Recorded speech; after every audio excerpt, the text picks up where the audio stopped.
Hello and welcome to this second episode of Dil Se with Kapil Sibal. I'm Nidhi Razdan and today we're going to talk about what exactly the opposition strategy is for the upcoming state and Lok Sabha polls. We just have state elections coming up in the next few months. The Lok Sabha elections are in the spring, summer of next year. We wouldn't have imagined even a few months ago that people like Mamata Banerjee and Rahul Gandhi and Arvind Kejriwal would be on the same platform, but here we are.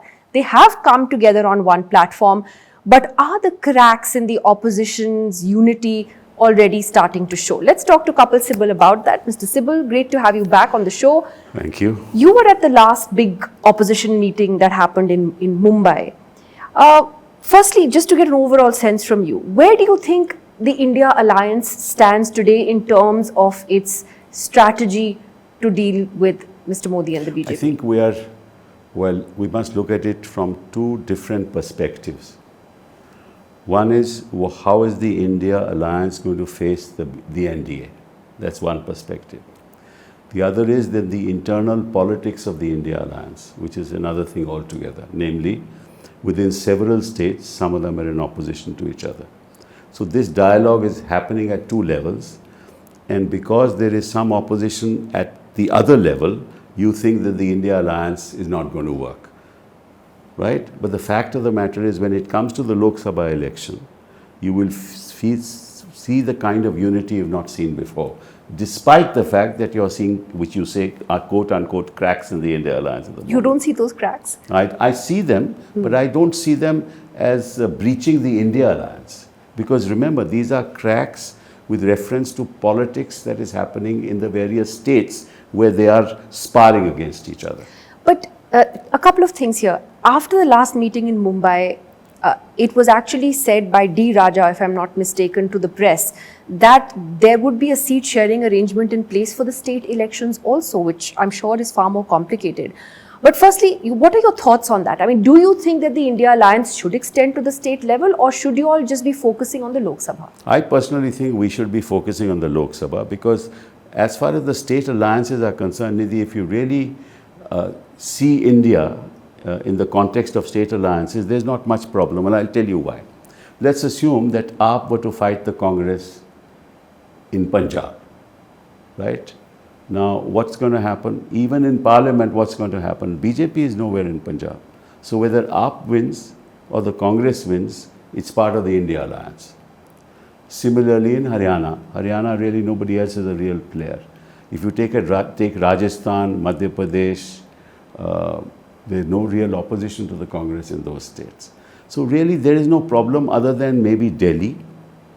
Even in West Bengal, Congress is not the main player in West Bengal, even though there will be some problems with respect to some seats where Congress would claim that it has the right to put up a candidate. But other than that, in the south, for example, in Tamil Nadu, what's the problem? We are with the DMK. In Andhra, there is no other opposition other than Congress and TRS. But the problem is that the AAP is growing at the moment at the cost of the Congress in various states, right? Whether it has been in Delhi, where the Congress vote share shifted to them, or even Gujarat, where they actually damaged the Congress in a substantial number of seats. No, sure. But the point is, now, ahead of the next round of state elections, you already have a handful of candidates that the AAP has announced for Madhya Pradesh. They're campaigning in some of the other states. Won't make a difference. Why wouldn't it? Because AAP has no vote share there and will not have a vote share there. There's a difference because in Gujarat, in Surat, there was a real problem, and it is our mistake of the Congress. Mistake of the Congress party. Freudian slip. Not our mistake, sorry. It's a mistake of the Congress party. That's why in Surat they got a certain, impetus, which they didn't get in the rest of the state. So I don't think that's really a problem. North India, there is no problem because Congress is the dominant partner. South India, there is no problem because Congress is not the dominant partner. So I don't think, maybe some seats, for example, Kerala, what's the problem if we are fighting CPM? But even, firstly, either they win or we win. The AAP is untested in these other states. So you don't know what potentially the damages that they could do. That depends on the leadership of AAP. But if the AAP collaborates, then their workers say, no, we want to expand. So there's a problem there. And it's now Arvind Kejriwal to decide where he wants to go. But I think that if he goes the way at the moment AAP is going, they may not get much traction in those states because they don't have any roots in those But states. you also have this problem where the Delhi unit of the Congress, which you have worked with so closely in the past, and the Punjab unit of the Congress are dead against any tie-up with the Aam Aadmi what Party, if- even at the national level. You had a Congress MLA being arrested by the Punjab government only days earlier, which has caused a lot of Nidhi, bad just blood. analyze it carefully. What difference will it make? At the moment, the Akalis are also not going with the BJP, right? The AAP is not going with BJP. Congress is not going with BJP. So, in any contest in Punjab, even if there is no seat sharing, none of this will inure to the But benefit if I of was the a BJP. voter and I'm looking at this opposition grouping, the perception to me as a voter would be, कि what is going on, क्या हो रहा है? ये तो पंजाब की बात कर रही है ना, but the Punjab But I'm voter saying is, Delhi also. Punjab voter, no, that's right. I told you the two areas Yeah. where there is some problem is Delhi and Punjab. Yeah. But the fact of the matter is the voter is not looking at Tamil Nadu. The voter is not looking at Rajasthan. He's only looking at Punjab. And either way, those seats will come to us.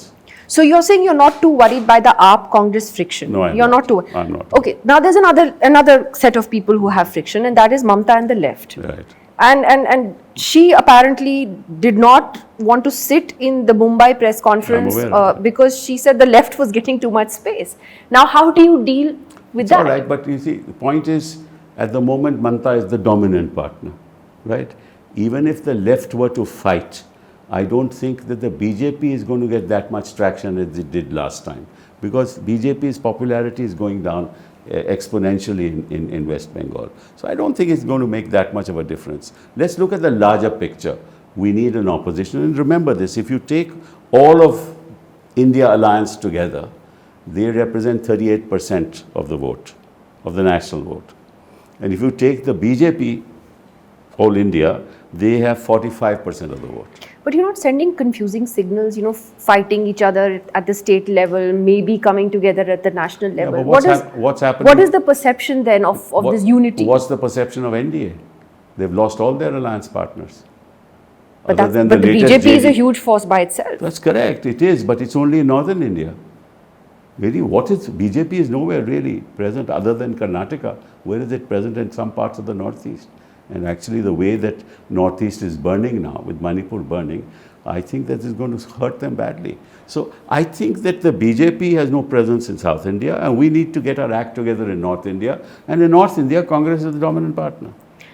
Let me ask you, again going back to the Mumbai meeting, what was your impression of, for example, Mamta Banerjee's stand on like the caste census, which every party agreed should have been part of a political resolution. Ultimately, that resolution didn't happen because she didn't want that mentioned, even though it had been mentioned in Bangalore earlier. Why do you think that's happened? The point is, the caste What's going on census with has her? no traction in West Bengal.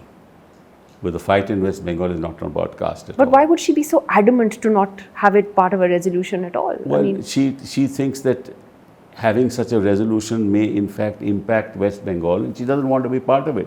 Let her not be part of it. I think we should be generous enough, because political leaders and political parties have their own electorate to manage. But then, Why should we? it's a perception of disunity again. No, but that's, you're making it a national issue. It's not. At the level of the election in 2024, there's not going to be any disunity, merely because she has not supported a caste census. I think for states like Bihar, Uttar Pradesh,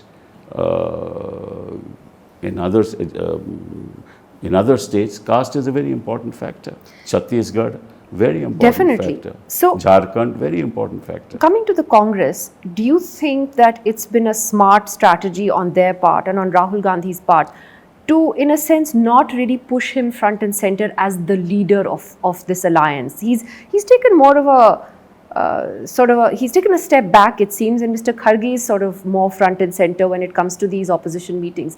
Is that a good thing? I personally think it is. Don't think that Rahul Gandhi has ever said that he is projecting himself. No, he doesn't say it, but you know how the party He doesn't is. say that. And therefore, now, I cannot advise on these matters, I'm outside the system. But I think that the strategy of the opposition will evolve in the next few months. as to whether they are going to project a leader or not project a leader at all. And history has shown us that even if you don't project a leader, as long as you raise real issues before the people, and that's really the problem. And my criticism of the India alliance is not at the level at which you're making it. My criticism at the level that they have at the moment not delineated a vision for India. I was coming to that. Two things. One is on the leadership question, since you raised it. Don't you think it is important to project a leader in a battle which is so personality oriented with Mr. Modi? Or do you think that that's a losing battle that the alliance should avoid? No, I don't think it's a losing battle, but I think the battle is the battle of issues, which at the moment the India alliance is not projecting. What are the issues that confront the nation tomorrow? You see, we should not get ourselves committed to the narrative of the past. We need a narrative of the future. Are you saying it's too negative, the narrative? As in, it's too much focused on what is wrong with this government rather than giving its own vision? Exactly. Right. Exactly. I think it should not be personality oriented. It should not be. It should not take inspiration from the past so much as to what the parties are willing to do for the future. And the future of India has different issues altogether, which the past never was confronted with. So we need a new vision for India. I don't think we need a common minimum program. They're talking about it. My own personal view, we don't need a common minimum program. We need a new vision for tomorrow. This is important because what you're saying is that you can't win the 2024 general elections merely saying that Modi has made mistake 1, 2 and 3. You all need to come up with your own vision and set your own narrative for what you're offering the country. That's one. Number two, you can ask Modi why he hasn't done A, B or C. For example, I'll give you a small example. Take the fiber optic network. They take Digital India. Digital India has connected the dialogue between the creamy layer of India, if you ask me, right? But Digital India has not been able to connect rural India at all. So we should ask Modi that you had this Digital India program. The fiber optic network was actually commenced by us by an allocation of 20,000 crores. And we lost power in 2014, where 10 years later, what's happened to it? What's happened to our school in the rural areas? Why have we not connected them? So we can actually criticize Modi for what he has not done. No, there are so many issues. You obviously have to. I'm just saying that it's like you said, that you need to give people an alternate vision also about our work. But another interesting question comes to mind from that, which is that do you think it's wise for opposition leaders to get into personal attacks against Mr. Modi? Because it keeps happening. And the BJP does use it to their advantage. How do you... See, it's like this. Personal attacks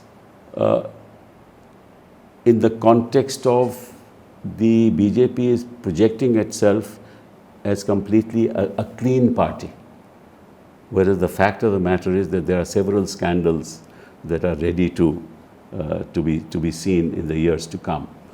I don't think, and that's my personal view, that the attack personally on Mr. Modi is going to take us very far. That's what I think, right? But attack of Modi for what he has not been able to do, which is good for the country, which should be done, which should have been done. In that context, what do you think of Rahul Gandhi's sort of repeated focus on Modi and Adani's relationship? I mean, do you think that that is something that will not resonate with people beyond a point, that it can be counterproductive, or that it needs to be reframed? Well, you know, you can attack Adani. I think that it is a scandal. There is no doubt about it. Now, we don't have the data to prove it at the moment, right? I don't know how far that will gel with the people. But the fact of the matter is, as an alliance, we need to look at larger issues. Issues that will give hope to the generations of tomorrow, to the youth of tomorrow. For example, I'll give you, which are the key areas where the alliance can really talk about the future of India? Jobs. Take education. Yeah. Big issue on education. What has Modi done for education? He just announced a new education policy. What happened for the last 9-10 years? Nothing. What about teachers? They are being paid a pittance. right? Why should teachers in India not get a salary of at least 75,000 a month? Now, what can Modi say to that? He can't say no, and then we can ask him, why didn't you do it? I'm just giving you a small example. Yeah, so you take grassroots issues You and take turn grassroots them, issues. yeah. And in the health sector, what has he done for primary health centers in this country? Why are doctors not going? So in that sense, do you think it's a mistake for the Congress to focus too much then on the Adani story, which is kind of like their main line of attack at the moment? You see, quite frankly, as an independent member of parliament, it's not my status to start criticizing political parties. I can only say that the India Alliance should really look at tomorrow, right? Forget about and point out what this government has not been able to do. Instead of see, take for example the way that people are being prosecuted in this country. I mean, you can expose this government's biased attitude and trying to vilify every leader in this country and using the agencies to do that. See, the democratic system in this country has completely crumbled. We can talk about that, how the democratic system, and there we can criticize Modi. But we have to give an alternative vision for Absolutely. India. And this is, by the way, the next thing is something that interested me personally.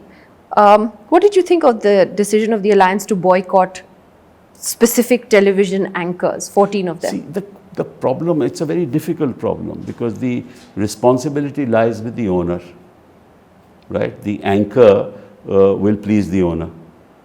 And the more he pleases the owner, the better it is for the anchor. So some anchors are over enthusiastic. To target them is not targeting the owner. So if you want to really block the channel, you should block the channel, not the anchor.